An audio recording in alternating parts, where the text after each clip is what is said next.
Good. You good? Good. Yeah, good. Okay. In case you didn't catch my name, I'm Scott Shirley. I'm the Senior Manager for Marketing for Titan, Frontier, and the Rogue. I'm going to talk to you about the model year 09 Frontier a little bit. I'm going to talk about, first of all, what's new for 09, but I'm also going to spend a little bit of time talking about what's not new, because we still have a very compelling story with Frontier in terms of some industry first, some class-leading claims, so I'm going to try to touch on those as we go.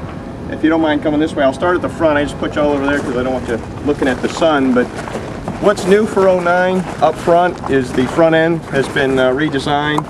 The grille is new for 09. Headlamp design is new. The lower front fascia is new as well. And I've got one of the most important things. What's also new for 09 is Pro 4X. It replaces Nismo Frontier, which we've had for the last several years, and that brings Frontier into alignment with Titan. Pro 4X was introduced last year for Titan as our off-road version, very successful, so we've kind of tied those two together for the model year 09. Being that this is a Pro 4X, a couple of things we'll talk about up front: skid plates under the oil pan, fuel tank, and if you're driving a four-wheel drive, you also have a third skid plate under the transfer case. Obviously, to give you some of the protection. Hopefully we'll be testing some of those skid plates out later today. If you hear them, you're supposed to. That just means you have saved a lot of money, so that's good. Also, what's not new under the hood, the 4-liter V6, 261 horsepower, class-leading output for a mid-size truck, and that will remain our class-leading feature for model year 09, 281 foot-pounds of torque. So obviously, plenty of power under the hood for those those tasks and for off-roading. So we'll experience some of that today as well. Let me scoot back around here to the side, so we'll work around the sun a little bit. Also new for 09, a 16-inch alloy wheel is new for the new design for Pro 4X this year. Also behind there, being that it's an off-road version, Pro 4X, Bilstein shocks. And I want to talk a little bit about the tires. These Rugged Trail BF Goodrich tires, something that a lot of people just take for granted. You know, you design a vehicle and you slap a set of tires on it. We spent many engineering hours on these tires to get the right combination of off-road performance, which is probably the easy part. You just need a rugged tire, but the on-road performance from this tire is exceptional as well. So you don't have the compromise of the jittery highway ride for those, as an exchange for those few days a year you really get to go off-roading. So really excellent ride performance as well. A couple other things on the outside I forgot. On the Pro 4X specifically, body-colored grille, body-colored bumper, body-colored mirror, body-colored door handle. So a much more sporty look than the other grades. We'll be driving an LE later. You'll see that the more traditional chrome grille, chrome door handles, etc. But the Pro 4X, it's kind of more of a much more sporty look, which extends to the inside as well.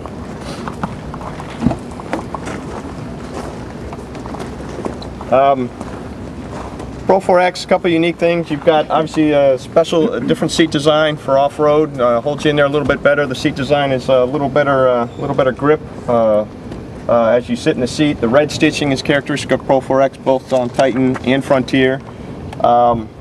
The other thing that's new for 09 is the center stack. You'll see what we call the zero din radio. No discernible fall lines as you go from the radio to your dash. That center stack is new on all V6s for this year. And then the white gauges for Pro 4X is also a Pro 4X feature, both Titan and Frontier. So you'll see that as well as you get in here. The red stitching on the doors, the seats, and the shifter, also a characteristic of the Pro 4X. So we'll just leave that open. As we head to the back, since we'll be off-roading a little bit, and underneath there, electronic locking rear differential. So when the situation arises that you need to make sure that all of your engine torque is going to both rear wheels, just a flip of the switch up front and you'll have your electronic locking rear differential. Also hill descent control, hill start assist, just really a lot of technology in these trucks, in a mid-size truck that you didn't used to find just a few short years ago. So great story there. The multi-leaf rear suspension as well. And then a couple of the other things we'll talk about. The bed, obviously the main reason anybody's buying a truck is the utility. And the bed, it's really all about the bed. These are a couple of our industry first. Spray-in bed liner. Titan was the first vehicle to offer a factory spray-in bed liner. Every crew cab Frontier also comes with a factory spray-in bed liner. So Vinay talked earlier about the value story. That is a standard feature on a crew cab Frontier. So there's no, big step up in terms of a package or whatever. And this is really what I call, when you buy this truck right out of the wrapper, it's ready to go. You're not out shopping around for a bed liner. You're not out shopping for a tie-down system. Utilitrack, which was introduced with Frontier in the model year 04, now a feature introduced with Titan in 04, now a feature you find with Frontier as well. You'll find some of the competitors have the side rails, not many with the rails in the floor as well, which gives you a lot more flexibility in terms of how you secure your cargo. A big feature there because, like I said, this is where the sort of the key features of owning a truck come into play, and that's a huge selling point. And I can think back years ago, people would drive a brand new truck, and as soon as they loaded the first gas can or whatever, they'd scratch their paint off or whatever. So just a big improvement there in terms of the utility of your bed. So those are a couple of the key things I wanted to talk about for 09. We've also got the LE over here, that's an LE, the maroon one over there, the red brawn color. That's the new 18-inch alloy wheel on the LE. Vinay mentioned earlier some of the things we tried to do there, which was add to the value story. With some of the segment dynamics going on, there's the possibility of some full-size truck buyers maybe downsizing a bit to improve their total cost of ownership.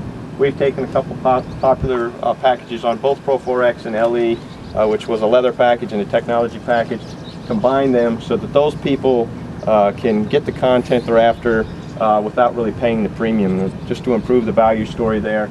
And we think that's probably an opportunity for the mid-size truck segment as things unfold here. As things basically shake themselves out in the full-size truck segment. So trying to improve the value proposition here for the mid-size trucks because their capabilities are certainly far ahead of where they used to be, and may surprise some of these full-size owners who are looking for other options. So with that, any specific questions on, I know it's kind of quick, we'll talk more today, but okay, 2 questions. How many pieces of this are taken from the Nismo? Like how much are shared? From last year's Nismo? Yeah. Mechanical and, yeah. You're talking mechanical only, yeah. Virtually everything. Everything? Yeah. Okay. So it's really cosmetic change? It's a name change. Name change and the cosmetics up front. But, no differential change, no engine output, no shock change or anything like that. Okay. Scott, was there a particular reason to step away from the Nismo brand? It seems like a pretty well-known brand in the motorsports world. No, we're not stepping away from Nismo. The Z is still offered as a Nismo. I think we've just sort of positioned the trucks, the off-road side of performance with Pro 4X. Nismo, from our history, is more of the on-road type of stuff, particularly much more in line with Z than the trucks. So that's sort of the distinction, I guess. So Pro 4 is the class that in core off-road racing class that Titan guy in a Titan won the series last year. So they've had a lot of success really since we brought the truck out, and that's how the name came to be a part of Titan, and then tying the 2 trucks together just made sense. Anybody else? Any chance you get back into core sponsorship? Yeah, I think we'll always look at every marketing opportunity. They're all, Vinay talked a lot earlier about how we approach things with some of the Titan marketing, trying to optimize return on investment. So, we'll always look at, every opportunity, and if it makes sense, then it's something we'll pursue. But for now, we're out of it for now, and I think probably based on the overall strength of segments and all those things, and it's something we'd always consider when it makes sense. What is the big marketing push then for the 09 trucks? Is it going to be television advertising? Is it going to be regional targeted marketing like what Vinay was just talking about? There'll be some television. It'll be a lot of direct mail. I think if you look at the truck segments, a lot of the I don't know if there is any low-hanging fruit, but it's the owners that currently drive your vehicles. So a lot of direct correspondence, email, direct mail, online. The broad-based stuff probably a little less efficient because the segments are shrinking a bit, but you know, certainly Frontier, with its strength over the years, been in the brand for a very long time. We have a huge owner base to draw from, so I think we'll continue along the lines of the targeted, more so on the targeted approach than the mass media stuff. But there'll be television, I mean, in the regions where it makes sense.